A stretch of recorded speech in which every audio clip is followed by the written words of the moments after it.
ओम नमो भगवते वासुदेवाय नमः। वैशाख स्नान 16वां अध्याय। पांचाल देश के राजा पुरुयश द्वारा भगवान की स्तुति। श्रुतदेव जी कहने लगे, भगवान के दर्शन के आनंद में मग्न हृदय वाले उस राजा ने शीघ्र सिर झुकाकर प्रणाम किया और बहुत देर तक आकुल नेत्रों से विश्वदेव जगदीश का दर्शन करता रहा। फिर चरण धोकर जल सिर पर धारण किया और बहुमूल्यवान वस्त्र आभूषण भेंट कर धूप दीप फूल माला चंदन नैवेद्य और आत्मसमर्पण आदि से विष्णु भगवान को प्रसन्न कर स्तुति करने लगा। है जगत के रचने वाले पालक तथा संहार करने वाले ब्रह्मादि से पूजित मूढ़ बुद्धियों को मोहित करने वाले पूर्ण मनोरथ पाप नाशक तीर्थ स्वरूप आपके स्मरण मात्र से ही सद्गति प्राप्त होती है। हे निर्गुण विश्वमूर्ति, मैं आपके चरणारविंदों को भूलकर तृषा से व्याकुल अनेक योनियों में भ्रमण करता रहा। न मैंने दान किया, न साधु सेवा की, न कभी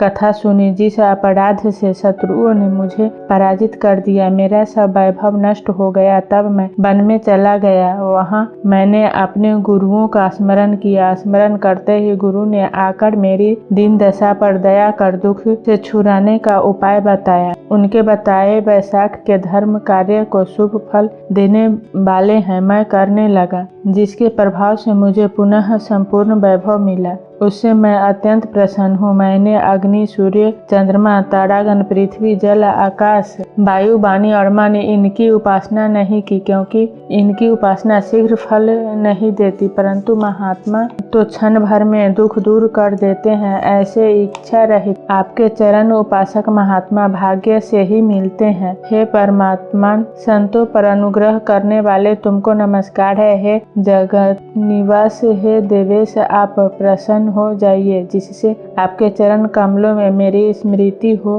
हे प्रभु, आपके चरण सांसारिक दुखों के नाशक अत्यंत निर्मल है। इन्हें छोड़कर अब पुत्र स्त्री कोश आदि में मेरी आसक्ति न हो, क्योंकि विषय तृष्णा नित्य बढ़ती है और मन की गति सब जगह डोलती है कि आज मैंने ऐसा हो जाऊं और कल ऐसा हो जाऊं। जीव इसी मोह बंधन में पड़ा रहता है। जब जीव पर आपकी कृपा होती है तभी संत समागम होता है और तभी बुद्धि आपमय होती है। अतः मेरा मन आपके चरणारविंदों में लगा रहे, मेरी वाणी आपकी दिव्य कथा कहने में लगी रहे, कान कथा श्रवण में और जिह्वा आपके गुणानुवाद में अर्पित रहे, नासिका आपके चरण कमल का मकरंद सूंघने में प्रवक्त रहे, हाथ आपके मंदिर की सफाई करने में तथा आपके भक्तों के सुगंध युक्त चंदन आदि लेपन में लगे रहे। मेरे पांव आपकी कथा जहाँ होती हो वहाँ ले जाए। मेरी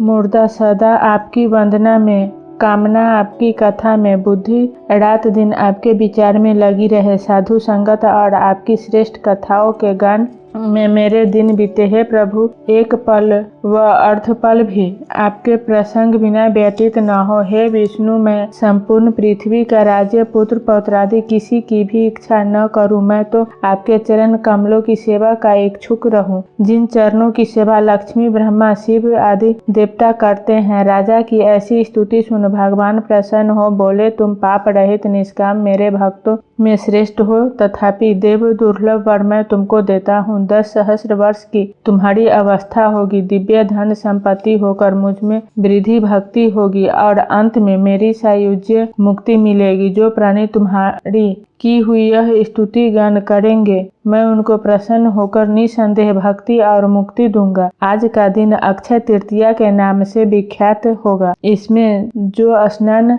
दान आदि करेंगे वे तुम्हें प्राप्त होंगे। गौ दान करने से संपूर्ण संपत्ति प्राप्त होगी। बैल दान करने से सब पाप नष्ट होंगे। अकाल मृत्यु से छूटकर दीर्घायु प्राप्त होगी। पितृश्वरों के निमित्त श्राद्ध करने से अक्षय फल प्राप्त होगा। मैं वैशाखोक्त धर्म करने से अत्यंत प्रसन्न होकर मृत्यु जरा जन्म भय पाप सब नष्ट कर देता हूँ, जिसके करने से अक्षय पद की प्राप्ति होती है। जो प्राणी यदि मेरे चरणों का स्मरण करता है तो उसे प्रायश्चित करने की भी कोई आवश्यकता नहीं। तुम गुरु के उपदेश से वन में बैसाख के धर्मों में तत्पर हुए, मेरी आराधना में लगे रहने से तुम्हें सब वस्तु प्राप्त हो गई। तुम्हारे सधर्म से प्रसन्न हो मैंने तुम्हें दर्शन दिया है। अब तुम देवताओं को भी दुर्लभ इच्छित भोगों को भोगो। देव जनार्दन राजा को ऐसा वर दे वही अंतर्ध्यान हो गया और राजा भी अत्यंत प्रसन्न हुआ। तदंतर पृथ्वी पर शासन करते हुए राजा गुरु महात्माओं का सत्संग कर नित्य प्रति ज्ञान प्राप्ति करने लगा और वासुदेव भगवान के अतिरिक्त किसी को नहीं मानता था। वैशाखोक्त सब धर्मों को बार बार करने लगा, जिनके प्रभाव से पुत्र पौत्रादि की वृद्धि हुई और संपूर्ण मनोरथों को भोग अंत में चक्रपाणी विष्णु भगवान की सायुज्य मुक्ति को प्राप्त हुआ। जो इस परम सुंदर आख्यान को सुनते व सुनाते हैं वे सब पापों से छूटकर विष्णु भगवान के परम पद को पाते हैं।